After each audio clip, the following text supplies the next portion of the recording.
The Craig Foley Show on Deadline Detroit is made possible in part by Techtown Detroit, Detroit's entrepreneurship hub. Techtown Detroit is a business incubator and accelerator, helping tech startups and local businesses launch and grow. Techtown supports businesses with co-working, office, meeting, and event space. They also connect entrepreneurs to resources and learning and networking events in Detroit. Techtown Detroit, Detroit's entrepreneurship hub. Hey everybody, time for the week that was on Deadline Detroit. I'm Craig Foley. Thank you very much for being with us on this Friday. As usual, I have my guest, Nancy Derringer, is Bimbo here. chair. Bimbo chair. Right. We have Alan Lengel, who is with us once again. Thanks for having me. And of course, attorney Steve Fishman back with us. All right. We appreciate you being here, sir. And like I said, we've been really excited to have you here because we have been watching what they have been calling a trial in the U.S. Senate. Apparently, we have about 4 more hours of testimony that's about to get underway a little bit later on today to decide whether or not to call witnesses in this trial. But for all intents and purposes, it certainly seems as if this is a done deal. We've known that all along, I suppose. But I'm going to give you an opportunity to open this up. Based on what you have seen, does this constitute a trial in any way, shape, or form? This is no more a trial than a couple of guys playing 2-on-2 in a backyard as an NBA basketball game. You've got pretend jurors, right? You have pretend senators, quite frankly, a lot of them. You have a chief justice who, as far as I know, has never really been in a trial courtroom. He certainly is never a trial judge, never presided over a trial, never had to make rulings on evidence, never had to make rulings on anything other than in the austere area of an appellate courtroom, in the Supreme Court. And, you know, in a normal trial, people testify in front of the jury, whether you call them jurors or senators, and people ask them questions. First, there's direct exam, and then there's cross-exam. And generally, the best way to find out if a witness is telling the truth, A, or is accurate, B, is through the process of cross-examination. I'm not certain, having listened to some of Trump's lawyers, that any of them are capable of cross-examining anybody. I'd be shocked if any of them have spent much time cross-examining real witnesses in real trials. But it would have been fascinating to watch. John Bolton, who's certainly not my favorite guy in terms of his views on the world, he is now. is certainly smart enough, prepared enough, and I'm certain, knowing that as long as he's been throwing his elbows around in these kinds of circles, he probably has notes and documents. And I would have been fascinated to see these so-called lawyers. Alan Dershowitz, for one. Kenneth Starr couldn't cross-examine a person on a traffic ticket. But it seems Dershowitz has a long track record, some very high-profile trials that he's been involved in. Some of the arguments that he made this week were just unusual, and he's already had to walk back some of the things he said. Yeah, that's a nice way well, to say it. he basically said that if the president thinks that it's in the country's interest for him to be reelected, he can do whatever he wants to make that goal a reality. Mm-hmm. That's just effed up. I'm sorry. I didn't understand that. But then he said, no, that's not what I said. And I was like, that's what I watched on the tape. Let's go to the tape. He see what you said. He suffers from the Mick Mulvaney disease, which is to say I didn't say what I did say on national television. Mulvaney, if you remember, did the exact same thing when he conceded that Trump did what he's charged with. He conceded it, told everyone to get over it, and then when Trump yanked on his chain and slapped him around a little bit, he just stands up and says, well, I never said that. It's all fake TV or fake something. Dershowitz has always thought he's been the smartest guy in the room, and he just got up there and really was making up law. I mean, it was just so outrageous, just that basically saying the president can do anything if he thinks it's in the best interest of the country for him to be elected. It's like, exactly. What candidate doesn't think that? Even Andrew Johnson thought that. Yeah, well, which didn't president think much, I'm is sure. going to think that I'm the best one for this job? Right. I mean, you don't go for this job unless you think you can do it. Well, maybe. Right. So we don't know that's well, the we're case not sure in this he guy's. even thought that. when he was Exactly. running. So there's 3 things. Number one, Alan said that Dershowitz has been in a lot of trials. I don't think that's really accurate. If it means he's been one of the lawyers at a table because he's there to do appeals and raise whatever kinds of issues come out of it, then maybe so. I'm pretty sure he wasn't a trial lawyer. Number 2, he suffers from the Rudy Giuliani disease. He's gotten older, he's retired, and he obviously can't stand the fact that he's not in the public eye anymore. Right. So it doesn't bother him to attach himself to a career criminal like Trump. Or Jeffrey Epstein. Can we Or- at least say that too? That's right. And, Oh, yeah. and stand in front of the public and make the arguments that you heard, which is number 3. You're absolutely right, and everybody has said it. And how you walk back the statements that he made, it's impossible to do. unless you're going to say that not only is there fake news on the newspapers, but it's fake TV as well, and that wasn't really me. It's a horrible thing. That's going to be his legacy in the end. People will think of this just kind of a guy that went off the rails. Yeah, from a guy who made his bones, defending Klaus von Bülow. No, that was later. But like trying to get justice for people who had been abused by the legal system. Right. That was how he made his name.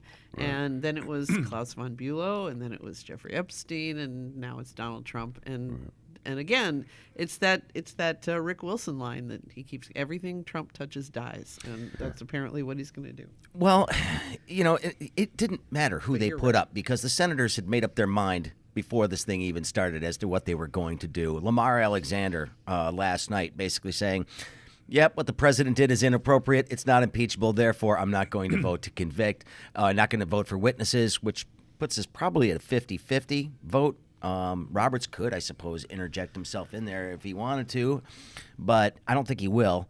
Lamar Alexander, just to sit there, how do you do that with a straight face and make the statement that he made saying, well, yeah, it was totally inappropriate, but I just don't care. That's read pretty much what it was. I think Tim Alberta, a journalist who works for Politico, had a Twitter thread about this today, and he essentially said, he just can't, they can't break with the party, and he needs to, even though he is 79 years old, by any measure at the end of his career, he needs the party more than the party needs him at some point. Also, I don't know. I'm baffled by it as well. I think we are so numb. I think the public is numb to anything that Trump does. They're not alarmed by it anymore. They don't care. There's nothing that really goes, oh my gosh. I mean, and they've basically set the standards so low that says we don't care what this guy does. I mean, I can't imagine anything short of murder, and I'm not even sure that would do, because a lot of people would say, well, I think that person deserved it. I don't know that there is anything that guy can do, and I think it's really, I mean, look, the fact, the case in New York with Michael Cohen, with the payments to the different women. He could have got indicted on that, but, is that impeachable? Even I would say no. That in itself is not impeachable, a violation. In the same way that it's a more high dollar version of what Bill Clinton did. Yeah, exactly. Lying about him. Very similar, and so adultery. I didn't think Bill Clinton should have been impeached over what he did. But here, as it gets higher and higher, I mean, it becomes very, very clear. I mean, I watched last night, and I mean, every time the White House lawyers said something, Adam Schiff or somebody would just knock it down in such an effective way that put any doubt to rest. And still, yeah. Well, November will tell the tale. Well, when you're talking about Alexander, when John Kennedy came back from the war and he wrote the book Profiles in Courage, Alexander is retiring, I understand, so he can start working on his book will be Profiles of No Courage.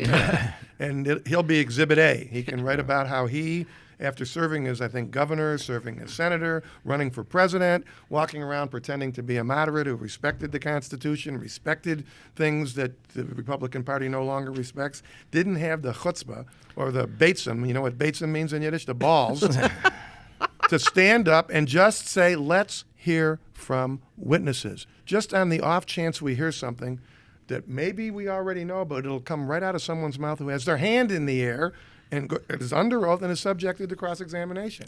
Well, I think go ahead. I was mentioning on Facebook that the Republican senators and the Republicans on the Hill have sort of lost any sense of right and wrong with this president. And I said the only cure for that is to put a Democrat back in the White House, and therefore they will suddenly have a sense of right and wrong again. Yeah, we can't let the president just do whatever they want. Right. It's a Democrat. He might do something we don't like. Right. I'm ready to Right. impeach Obama for wearing a brown suit. Are you kidding me? It was tan actually. Tan suit. Let's talk a little bit about John Bolton. Clearly, there was some concern about which way Lamar Alexander was going to go from the White House, because President Trump has gone out of his way in the last few days to really go after John Bolton, accusing him, saying we'd be in World War VI by now if I kept this guy on my staff. He begged me for a job. I just did it against, better instincts. This is the guy who hires the best people, remember? Right. He brought in John Bolton, said he didn't work out. He's, like I said, just throwing him under the bus in every way that he can right now. John Bolton, nobody's even actually seen the passages from the book. It's just based on some reporting, but they're freaked out about what's in there. Well, somebody's seen it. Well, yeah, exactly. But they're clearly worried about what is in this thing and what he's going to say. They're trying to block him from even publishing the thing. Right. Well, the only thing, and last week when we discussed this, I think you might remember, I said that they have their choice. They can take it by having him testify, or they can take it over time. And Bolton, this morning when I was in the gym, I saw something flash on one of the TVs. It sounded like he said something complimentary about those people who have testified so far. He leaked that out. He's not a fool. He's not going to make it easy for him. I think he could be the type that would go on Morning Joe or go on CNN and say a few more things, and then in another 3 or 4 days say a few more things, and then when the book comes out, the book speaks for itself, and then he can feel free to go and discuss, and he can keep this thing going. So in the long run, maybe they think they're doing the smart thing, but I'm not so sure that it's so smart, because he's no fool. He's a lot smarter than they are. He's a lot smarter than Trump, that's for sure. I was saying, look, the truth is going to come out one way or another. It comes out. And so if it doesn't come out in the forum where the Republicans are trying to block it, it'll come out in the public forum, it'll come out in the media, and we'll get the full story. And shame on the Republicans for trying to block it at least. I mean, they could have done the decent thing, which would have been to call witnesses, have a full trial, and then they could say, we don't think this is impeachable still. But there would have been a little honor to the process. But there's no honor to the process here. But it will come out, and I think they're going to pay for it, down the road. That may be wishful thinking. We'll see. Yeah, we hope. In the meantime, there are a number of Democratic senators who are still running for president. They've got the Iowa caucuses coming up on Monday. There's now word today that this trial may get into next week. The Iowa caucuses are Monday. So basically you have a situation where Bernie Sanders and Elizabeth Warren and Amy Klobuchar are not really able to campaign over the weekend they have surrogates. in Iowa. They do, but still, I mean, this is kind of a big deal. Iowa's the first, and the Iowa caucus winner doesn't that often go on to win the nomination, but it is still an important test. Don't you think it Huckabee won, I think, one year. Don't you think that of all the excuses President Huckabee actually sounds halfway decent right about now, which is a scary thought, but it's okay. The New York Daily News had a headline afterwards when he won, and it said Shazam. Sorry. So go ahead, Nancy. Don't you think they have probably the best excuse ever for not being there? I mean, let's put Iowa in perspective, okay? Yes, it's the first. Yeah, it gets an amazing amount of attention. But as you just pointed out, Huckabee, who won it in... God. There have been some it's not necessarily the Iowa caucus. Santorum yeah, come out of there? I think he did. It's not necessarily an indicator. There have been some winners of the Iowa caucuses that you would have to that are deep trivia contests, $2,000 questions on Jeopardy. So I'm not too worried about I could go for Bernie as a surrogate and walk around and go, I wrote the damn bill. They would think it was about? You, right? You got it. See, he's been working on this one for a while, folks. Let's not talk about it now. I think when we talk about Iowa, though, since it's the Democratic Party, it at least deserves mention, and it has been mentioned in a lot of the articles that I read, that this is not exactly a representative state for the Democratic Party, since there's like 4 black people that live in the whole state. Right, yeah. And probably in the same house, and everybody goes nuts about these people in Iowa, and to me, I mean, it happens to be it's the first. I think that's one of the keys there. It's the first. In a normal year, this is all we'd be talking about is the Iowa caucuses coming up, but it's been completely overshadowed by this, and I wonder if that in some way is actually going to impact the impact of Iowa. That's a good point. That's a very good question that you raised, because sooner or later, he's right. It's not a representative state. It has to be put in perspective as it's a good bellwether of what rural America is thinking and so forth. But it's also, if they thought Rick Santorum was their man, I mean, they certainly got that one wrong. All I know so maybe it will. Maybe it'll just kind of knock it off its treads a little bit. I am not watching video of Joe Biden eating a corn dog, which is not a bad thing, because it's just like every diner in the state. Every single citizen, I think, in Iowa probably has been within arm's distance of a presidential candidate over the course of the last 6 months. And they get really snotty about that too. Well, you know? they absolutely Well, it makes do. them a lot of dough too. In the It does. Look at the number the of media media. markets. Yeah, the media markets. you see that little the corn dog sellers? Yeah, They all do really exactly. well. You see that exchange with one of the, I think it might have been a state senator, where the guy comes up to Biden and says, "Hey, we need to stop building pipelines underground," and Joe Biden just pats him on the chest and says, "Go vote for somebody else." Right. Yeah. I saw That goes over was, pretty well. Yeah, and you know, I'm wondering, does he think like being an asshole is that like appealing? He must think, well, hey, work for Trump. Yeah, just exactly. I don't Well, know. so we're not paying that much of attention to it this time around, which is good. Obviously, New Hampshire then comes, and then South Carolina and all this other stuff. But you guys seeing anybody in the Democratic Party that looks like that they might be Grab it. I think it's still up for grabs. It is. that can unite all these disparate factions within the party that seem to be emerging right now? I Because think the every- Bernie Bros won't go for anybody except for Bernie. I think the biggest danger, and look at we've seen this. If we want to attach blame, never mind all the analysis about the Bernie Bros as opposed to the so-called moderates. There's two people that have cost this country more than anybody.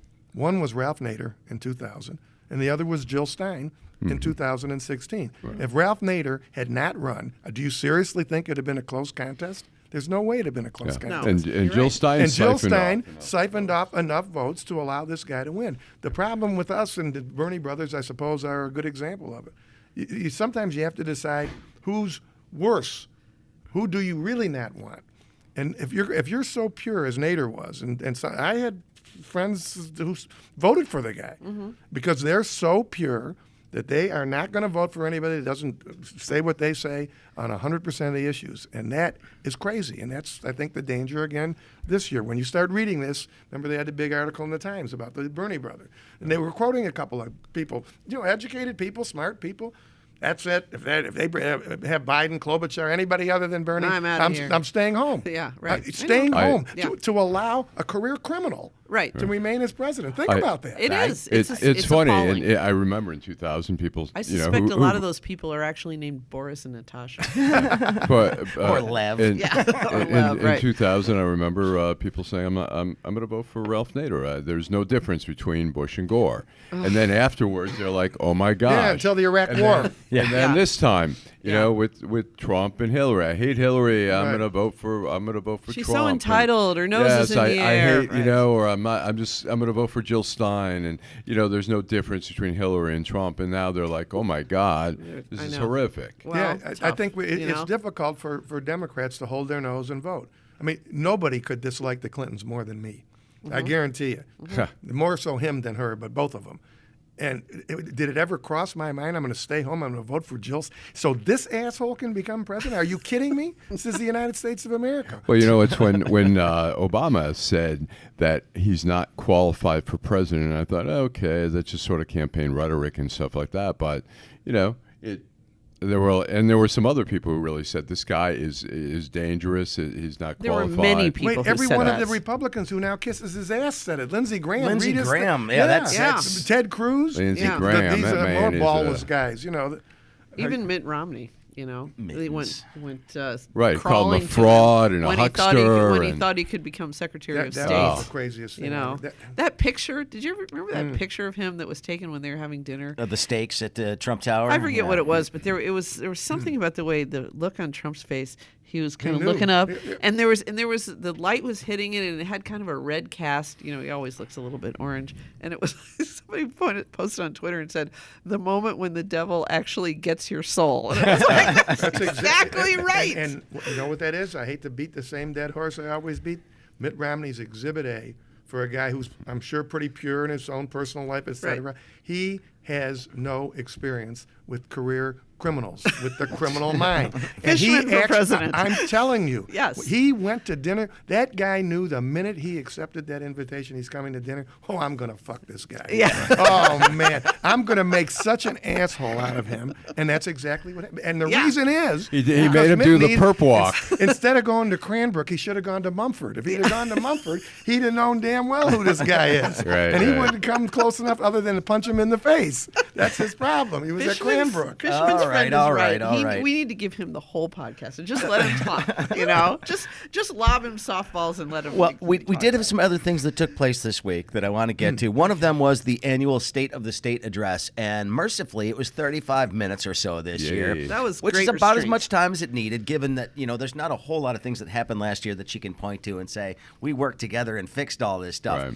She said, "Hey, I'm going with Plan B on the roads. Looks like we're going to bond this stuff out, so our grandkids will be paying for these road fixes we're about to make now," which is no different than what we've been doing since about 1992 or so. Very much. It's not that big a change. Everybody's like, "Oh, we're selling out our kids' future." I said, "You didn't have a problem with it when Engler did it, and you didn't have a problem with it when Snyder did it.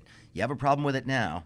But I don't think she has a choice. I mean, there's no way she's going to get any cooperation on this, is she? What's that? Yeah, I was saying that Nancy and I were having a discussion about it this morning, and saying, well, there's no added revenue streams. To me, find it after you do it. I mean, you can't keep for years and years and years saying, okay, let's do it this way, and everyone says, no, we're not going to raise gas taxes. Oh, okay, let's do it this way. No, and nothing happens. So better to say, hey, I already bought the car. Now let's figure out a way how to pay for it, instead of like for 10 years saying, yeah, we should really get a new car. Speaking of the criminal mindset, Yeah, this is no, like no. the deadbeat mindset, No, you're right? absolutely. And to make it, I always try to simplify.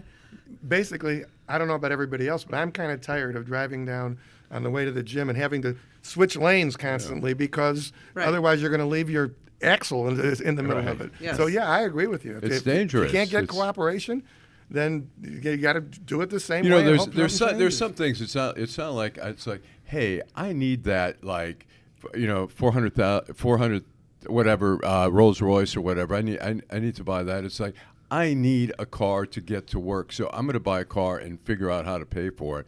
And I think it's like something we need to do. It's not a luxury item at this Right. point. That's exactly. No, Well- it's not. And I mean, everybody I talked to at the Detroit Policy Conference this week was saying, I hope that this is real. We've got to fix it because it's an embarrassment. We want to be the mobility capital, of the world, and you can't get to any of these mobility places without driving over some of the worst roads we've got. I mean, there are roads I will not drive in the left lane on one-way roads in Right. Detroit because like the sewer grates are missing in a lot of instances. There's giant potholes. sure. You can see just No, it's crazy.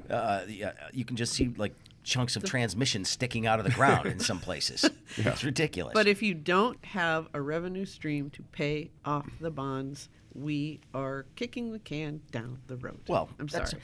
I was- We're burdening our grandchildren, maybe their grandchildren. with Let them this. have a burden. Well, I was talking with Everybody my, has a little I burden. was in talking life. with my boomer. county commissioner about this yesterday, Tim Colleen from the East Side. I Oh, was Tim, talking yeah. to Tim about this yesterday, and he said, "Well, what'd you think about it?" And I said, "I was looking for a can to kick down the middle of Griswold because we were talking across the street, and that's exactly it." I mean, I want to see some work get done. I would love to see maybe this brings people to the table to actually come up with some sort of a revenue solution. I don't think it will. I don't think it will either. But it's a because- way for her to say, hey, I did something and move on to other things because otherwise they will hang this around her neck in the next election in a way that, she'll never be Yeah, able to escape. It's exactly. like read my lips, no new taxes, fix the damn roads. Right. She has Great. to do something. She's you're right. She has to do She something. ran If she on wants to that. be reelected. That's what she Yeah. ran on. But the point remains that we cannot do.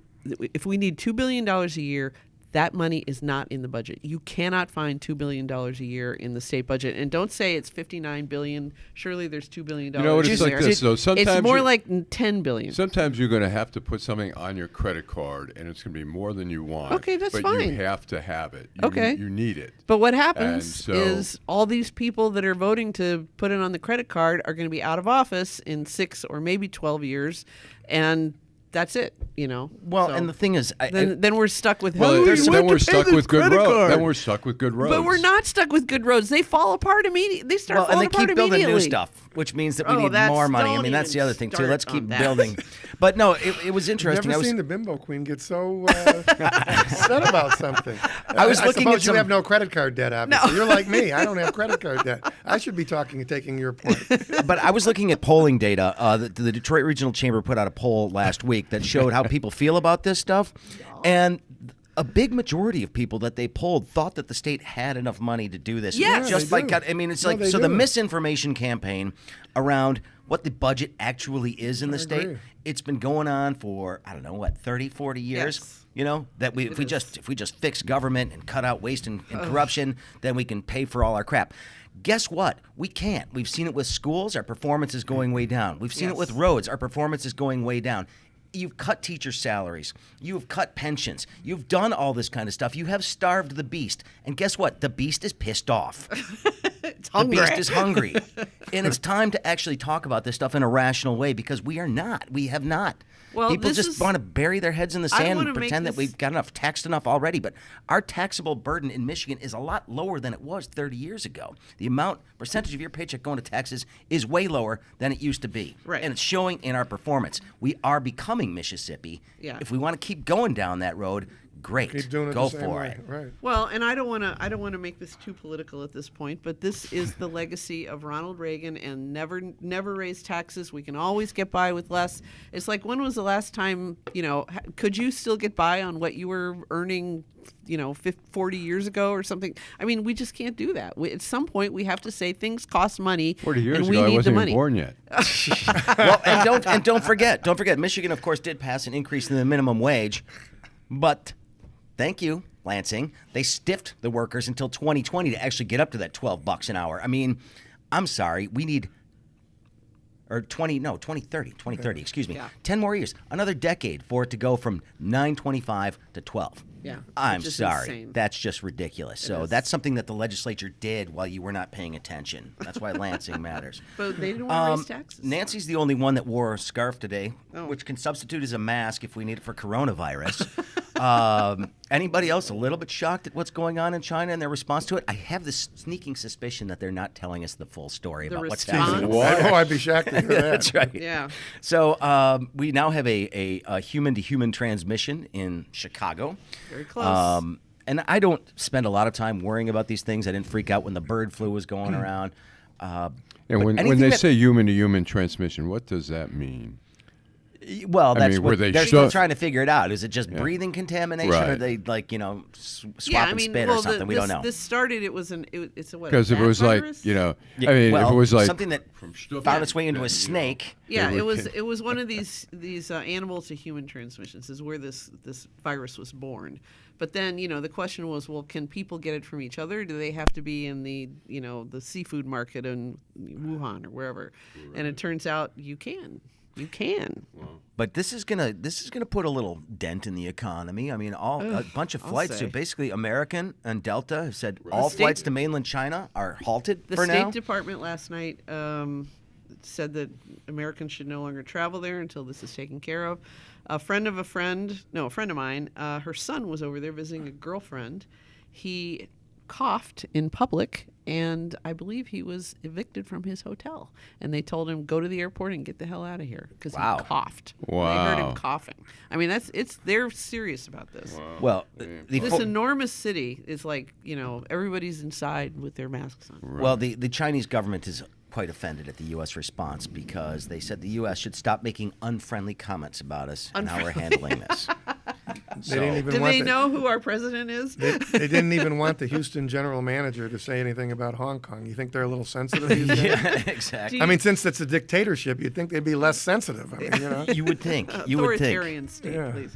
No, and notice. Remember when Ebola was active in Africa? Donald Trump was like on every soapbox he could find, yelling about how we needed to cut down or close down the flights and blah blah blah. But he needs China, and he likes China.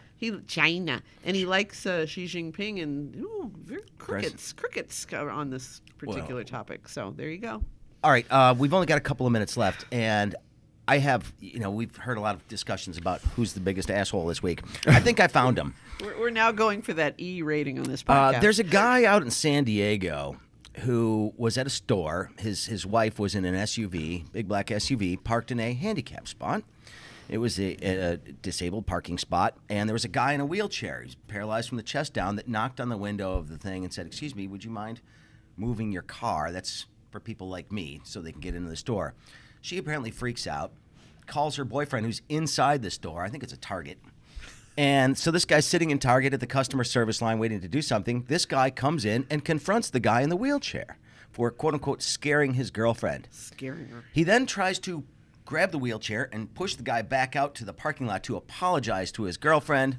And when the guy says no, and the store employees start saying, hey, you can't do that, this is assault, because basically a wheelchair is an extension of that person, the guy picks up the wheelchair, flips the dude over, he breaks his wrist, and Wow. and does this, and then walks out. Now he, of course, is being charged with assault and all this kind of stuff.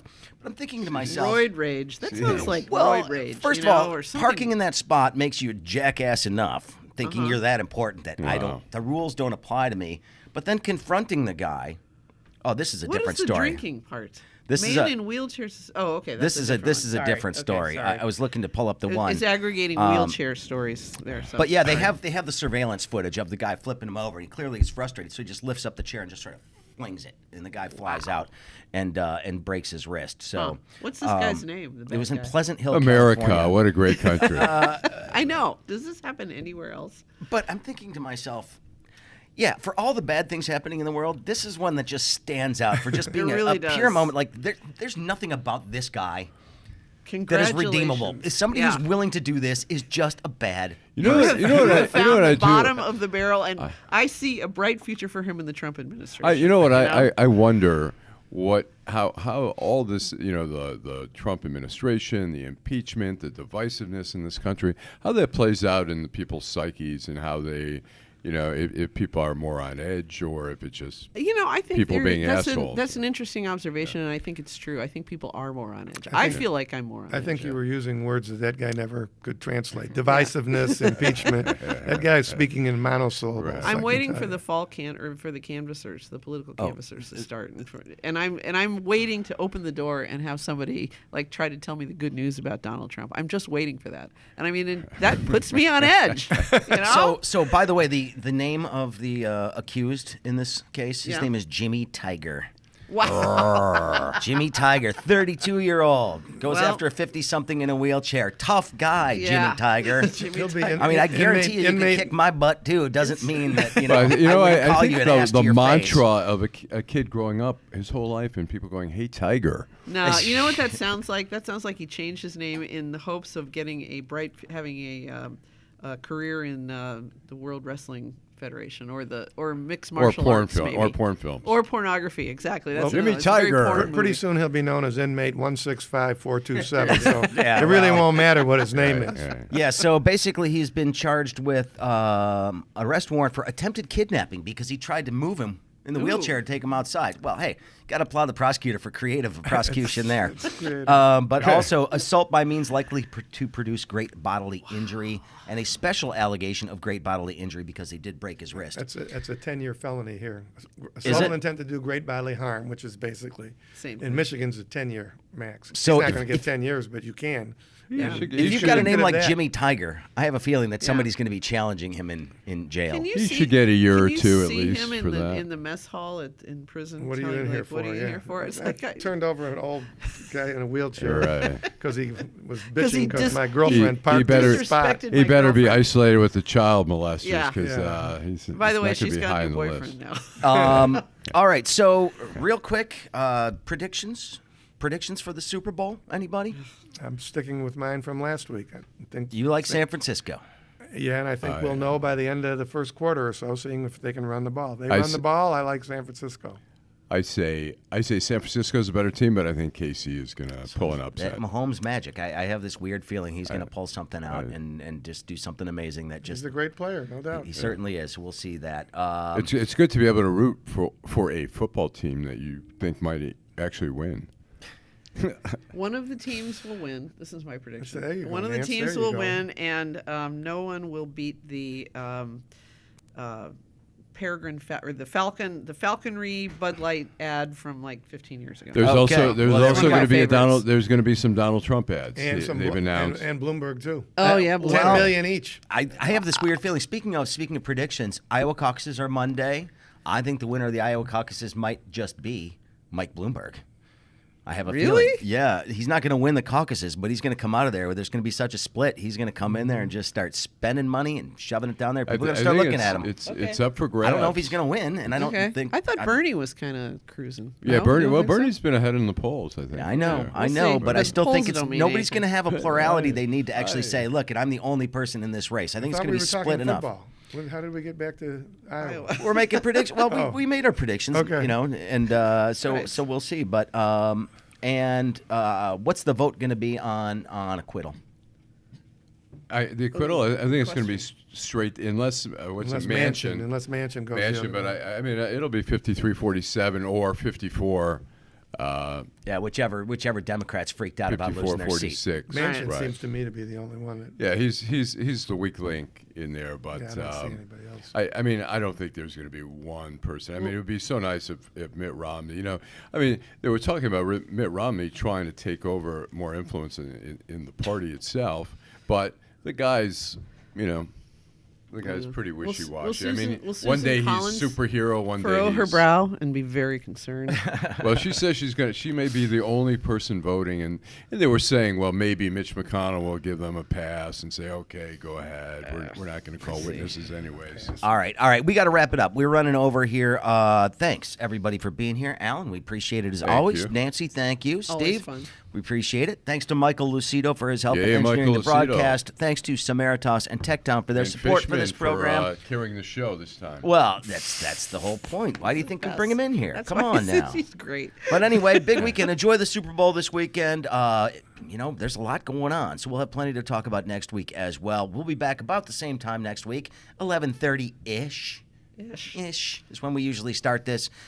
In the meantime, don't forget, you can find all sorts of great coverage at DeadlineDetroit.com. Support it. If you like what you read on DeadlineDetroit.com, consider becoming a member. Subscribe to the newsletter. That's exactly. Subscribe to the newsletter. Nancy works really hard on that, and it's actually Membership, really, really good. $3 a month. There you go. All kinds of things We're you can giving do to away. support. We're giving away Red Wing tickets. We're going to do the drawing on Monday. That We should be have interesting. 4 Red Wing tickets, clubhouse level, which means you also get free food. There you go. And then we have 4 restaurants and 5 Starbucks cards. Yeah. Perfect. Well, there you go. Your chance to win something cool. But in the meantime, hopefully you like what we do every day. That's why you support it. Thanks, everybody. Have a great weekend. And Drive home safely. hey, the Craig Foley Show on Deadline Detroit is made possible by Samaritas, which is the state's largest private foster care and adoption agency. But they do a heck of a lot more than that. They've been serving homeless families, persons with disabilities, abused and trafficked women. They're also one of the largest resettlement agencies in the state. They provide market rate and affordable housing for seniors and HUD housing for families. And they also have skilled nursing, memory care, and rehab communities in Grand Rapids, Cadillac, and Saginaw. Samaritas, thanks for their support. Great organization doing great stuff all around the state.